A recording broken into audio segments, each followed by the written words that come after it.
Good morning, hustlers. Happy Monday to you all. Hope you had a great Thanksgiving. Probably filled with food if it was anything like mine, and probably a little too much alcohol. But nonetheless, I hope your spirits were so filled up by the people you were around and what you chose to do, whether it was just a really nice meal or if you also decided to do a little community service or anything else that really that you really found joy in.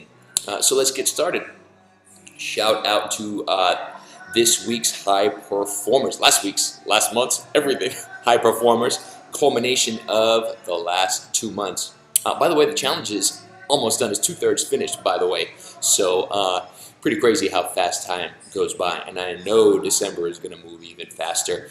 Mindfulness, still number one. Morning Magic. Don't know if anyone's going to catch him. 100% on the adherence. Great job, Magic. Brian S. Closing in, 91%, great work there. Bronx Bomber, 89%. Yours truly, Coach D Money, coming in fourth, and Ethelrad in fifth at 80%.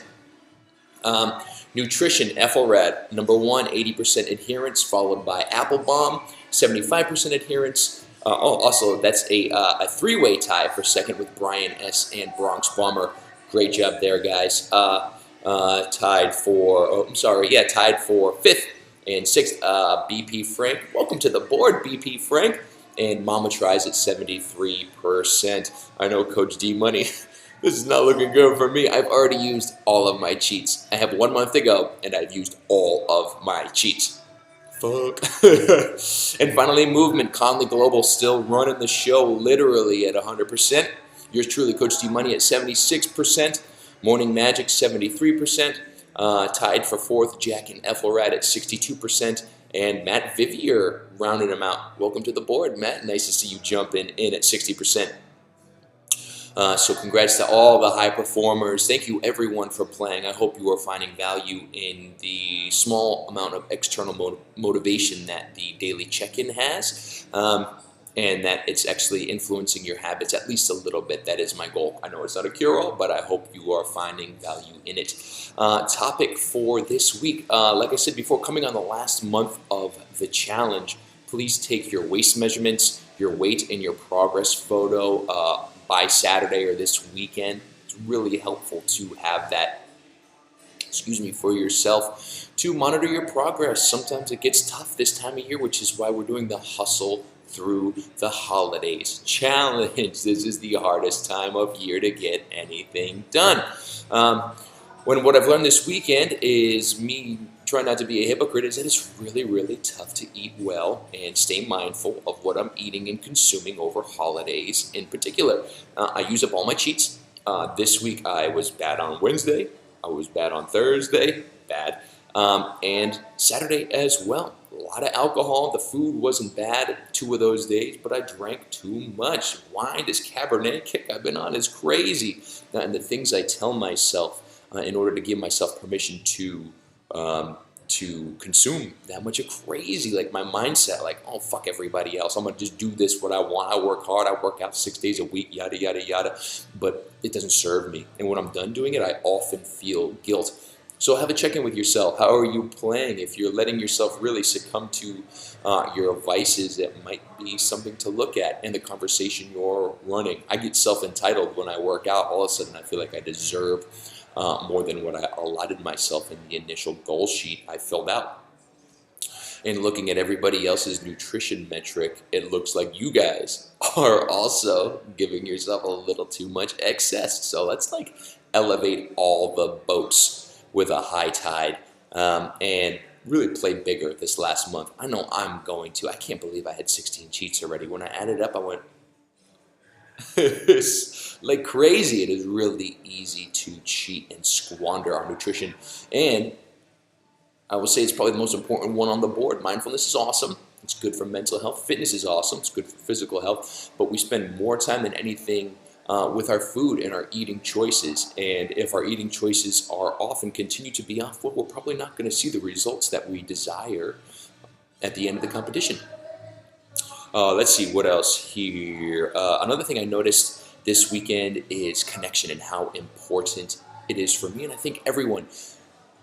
I spent this Thanksgiving with friends and some family, called the family I didn't get to see, connected with them. I ate, drank, and laughed, played board games till midnight. Bronx Bomber was there. How great was that, homie? And I really felt filled up at the end of the night. And it wasn't necessarily the alcohol, which helped, or the 3 desserts I ate, which probably helped that fulfillment part. But it was really just being in connection with people all day, like loving, gratitude-based connection with people, telling them how much I love them telling how much they loved me. And I mean, at the end of the night, I slept like a baby because I had this warm, velvety blanket of love wrapped around me, being in connection with people. And it dawned on me that the holidays can either be excruciating or euphoric, depending on how we're playing the holidays. Are we making time for love, expressing our gratitude, practicing self-care, or are we choosing stress, too much indulgence, checking out from others because of that stress, because we are choosing to withdraw? It's all a matter of perspective, because either path is available to us, and oftentimes it's just a choice of reaching out to someone instead of waiting for someone else to reach out to us. So if you are feeling disconnected this holiday season, reach out to somebody, love on somebody, and it's going to be reciprocated. It feels really good. If you need a little bit of love from anybody, reach out to me and tell me. I'll spend 2 minutes writing you the best text, email, or phone calling you, telling how much you mean to me.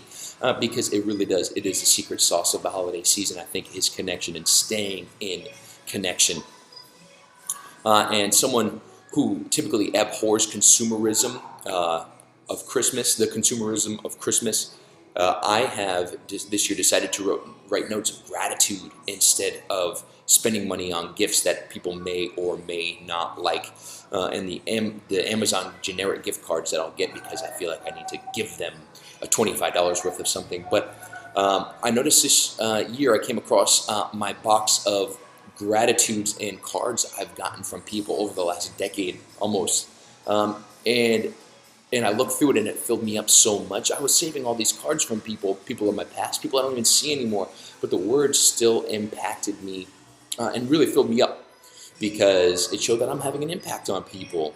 And I haven't kept a single Amazon gift card that I've received, and I can't really remember the underwear I got from my mom 2 Christmases ago, though they're tools and I use them and appreciative of that. I don't recall those with the same kind of fervent love I felt looking through this whole box of cards and gratitudes and notes I've kept for so long. So I'm going to make that a practice this year. I've committed to that. Not saying I'm not going to buy anything for anybody, but I'm choosing to spend more time than money this year because words are more valuable than any possession material that I can think of. And that's also an option for you guys. I hope that you'll consider that, taking time to write a handwritten note as opposed to just real quick buying someone an Amazon gift card because you feel like you have to. So this year, yeah, I'm choosing consumerism. I'm choosing connection over consumerism, not the other way around. I am choosing connection over consumerism. And perhaps take a look at that as well. That's all I've got for right now. Shout out to Mama Tries for the polenta recipe. Haven't tried it, Mama, but I will. I've been living off turkey leftovers for like 5 days, and I'm not even sick of it yet. But I will try that. I'm committing to that. Everyone else, send me a recipe if you've got one. I love to share it. Don't know how many more recipes I'm going to create. I feel like they're a lot of work to take the photos and get that done on the Sunday, and feeling a lot of pressure. But I will most certainly post your recipes and share them. Shout out to all of you for playing up to this point. Let's keep it going. High tide raises all ships, so let's keep moving. Let's stay motivated. Let's push each other to our own personal excellence. Yeah, and on the other side of this holidays challenge, let's be really proud of what we've created. Love you all. Thank you so much. Have a great week. Reach out if you need anything, especially a little bit of love and gratitude. I'm here for you. Talk to you all soon. Take care.